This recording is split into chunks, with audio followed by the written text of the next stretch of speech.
जय गजानन, जय श्रीमन्नारायण, जय आदिशक्ति माता। दोस्तों, जेठ मास महात्म्य कथा अध्याय 13 तक श्रवण कर चुके हैं। आइए आज जेठ मास की कथा अध्याय 14 को श्रवण करते हैं।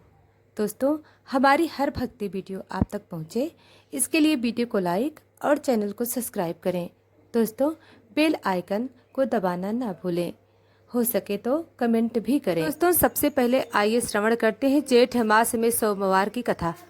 हिंदू पंचांग में जेठ मास का विशेष महत्व प्राप्त है।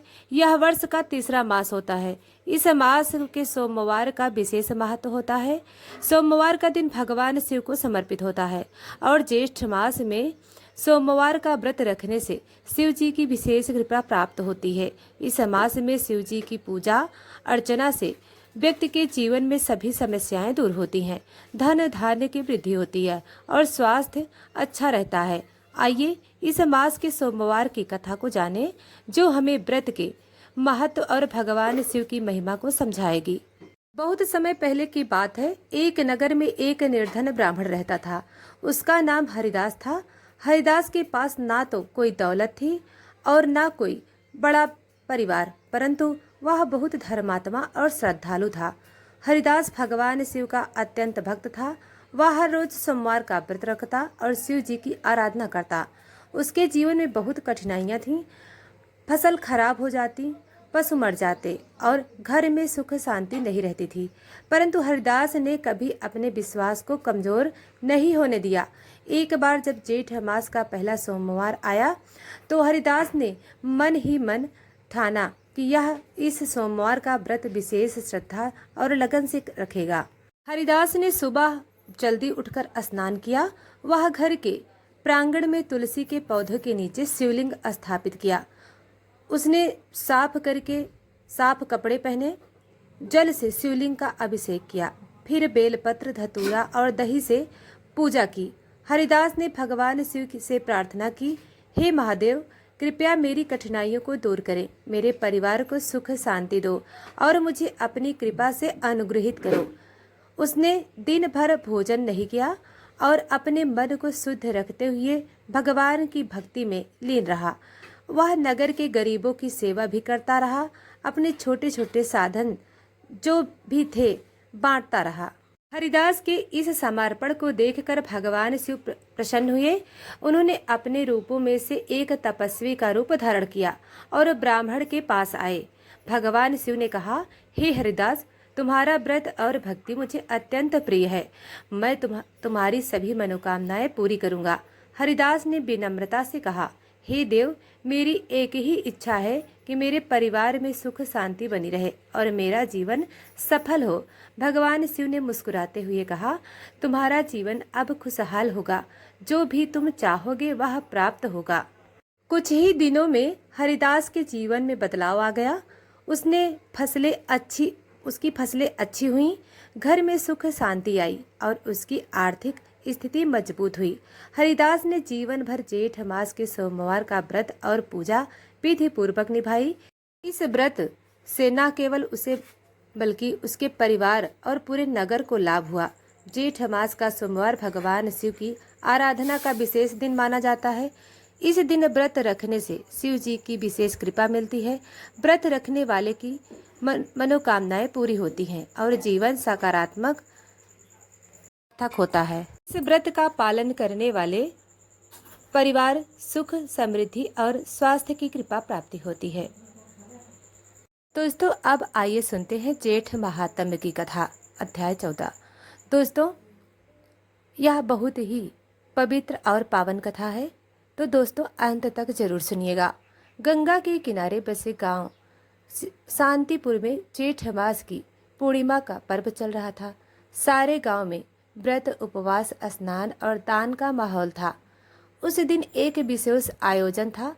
रात्रि में 3 दीप जलाकर एक पुरानी शिव मूर्ति के आगे रखे जाते थे। कहा जाता था कि यदि तीनों दीप बराबर जलते रहें तो वर्ष भर समृद्धि आती है, किंतु अगर एक दीप भी बुझ गया तो उस गांव पर कोई भारी संकट आ सकता है। इस परंपरा को निभाने का कोई कार्य सौंपा गया एक युवा साधक आर्यन को। आर्यन एक तेजस्वी परंतु संयमी मन का युवक था। उसकी माँ एक व्रतधारिणी स्त्री थी जिसने बचपन से उसे जेठ मास की पूजा का महत्व समझाया, पर आर्यन इन सब बातों को पूर्ण रूप से विश्वास नहीं करता था। उसी रात जब वह 3 दीप लेकर मंदिर पहुंचा तब हवा की दिशा अजीब सी लग रही थी। चांदनी फीकी हो गई और वातावरण में एक अनजानी गंध भरने लगी। मंदिर के भीतर जाते ही उसे ऐसा लगा मानो कोई निगाहें उस पर टिकी हैं।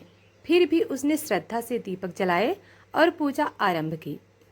दीप जलते रहे और आर्यन मंत्रोच्चारण करता रहा। तभी अचानक एक आवाज आई, मंदिर की पिछली दीवार से आई। दीपों को मत बुझने देना, ये तुम्हारी परीक्षा है। वह चौंका, किंतु वहां कोई नहीं था। उसने दीपों को देखा, वे तीनों शांत और स्थिर जल रहे थे। थोड़ी देर बाद एक अदृश्य झोंका आया और तीसरे दीप की लौ कांपने लगी।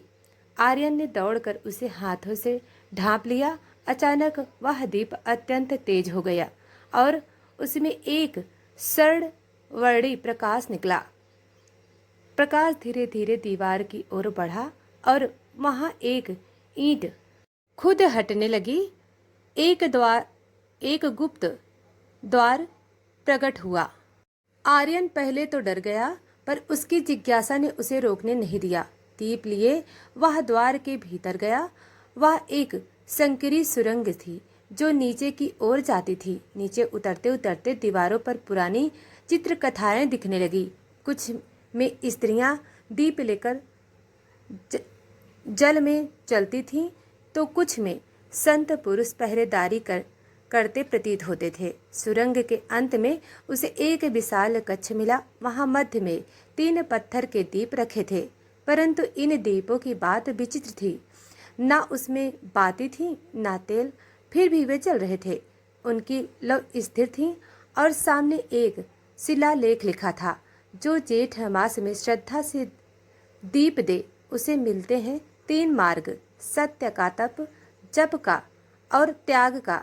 किंतु जिसने दीप बुझाया वह होगा मोहजाल में अटका।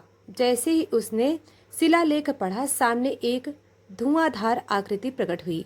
वह कोई योगी जैसा दिखता था, पर उसकी आंखें लाल थीं। स्वर गंभीर उसने कहा, तू कौन है जो इस द्वार पर पहुंचा? आर्यन ने हाथ जोड़कर कहा, मैं व्रती नहीं, पर व्रत समझने आया हूँ। योगी हंसे, तू संयम लेकर आया है, पर दीपों ने तुझे चुन लिया। अब तुझ इन तीनों मार्गों की परीक्षा देनी होगी। आर्यन ने सहमति से सिर हिलाया। दीप की ओर इशारा करते ही आर्यन एक सुरंग में पहुंच गया। वहां एक गांव दिखा जहां एक ब्राह्मण को झूठे आरोप में वनवास दिया जा रहा था। लोग उसे दोषी मान चुके थे। तभी एक बालक सामने आया और बोला, मैंने चुराया था धन। लोगों ने उस बालक को पीटना शुरू किया। अब आर्यन के सामने सवाल था, क्या वह बालक को बचाए या गांव की परंपरा का सम्मान करे? आर्यन ने आगे बढ़कर सबको रोका, कहा, सत्य को चाहे जितना छिपाओ, वह सामने आ ही जाता है। ब्राह्मण निर्दोष है। भीड़ शांत हुई। दीप की लौ तेज हुई और आर्यन अगले मार्ग पर पहुंचा। द्वितीय दीप, तप का द्वार। अब वह एक तपस्वी के आश्रम में पहुंचा। तपस्वी वर्षों से मौन व्रत में थे। उनका पुत्र गंभीर रूप में बीमार था, पर उन्हें मौन तोड़ना व्रत का भंग करना था। आश्रमवासी माँ आर्यन से बोली, तुम ही उनके स्थान पर उपवास कर सकते हो। आर्यन ने सहमति दी। बिना खाए बिना पानी पिए उसने 3 दिन बिताए। तीसरी रात जब वह बेहोश हुआ, तब एक स्वर्ण ज्योति उसके चारों ओर फैली और बालक स्वस्थ हुआ। तपस्वी ने मौन तोड़ा और कहा, तेरा तप मेरा संकल्प बन गया। तृतीय दीप, त्याग का द्वार। अब आर्यन एक महल में पहुंचा जहां उसे राजा बना दिया गया। सब कुछ उसका था, सोना, सेवक, सम्मान।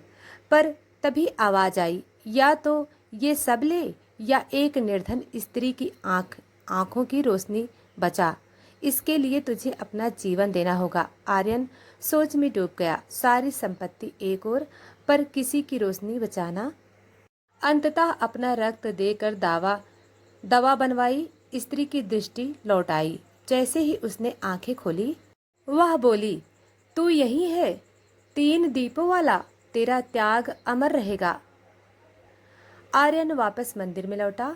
तीनों दीप अब भी चल रहे थे, परंतु अब वे साधारण न थे, अब स्वर्ण ज्योति में परिवर्तित हो गए थे। योगी प्रकट हुए और बोले, तू अब व्रती बन गया है। श्रद्धा बिना विश्वास अधूरा है। ज्येष्ठ मास की यह परंपरा केवल जलाने का नहीं, समझने की है। गांव वाले इकट्ठा हुए। उसी रात मंदिर के ऊपर एक दिव्य प्रकाश दिखा जो सीधे आकाश तक जा रहा था। तब से 3 दीपों की परंपरा शांतिपुर में जीवित है। कहा जाता है कि जो भी इस व्रत को करता है उसे 3 दीपों की परीक्षा जरूर मिलती है। भले ही वह बाहर न दिखे, पर भीतर मन में होती है। जेठ महात्म का यह अध्याय केवल एक कथा नहीं, बल्कि सत्य, तप और त्याग की त्रयी है।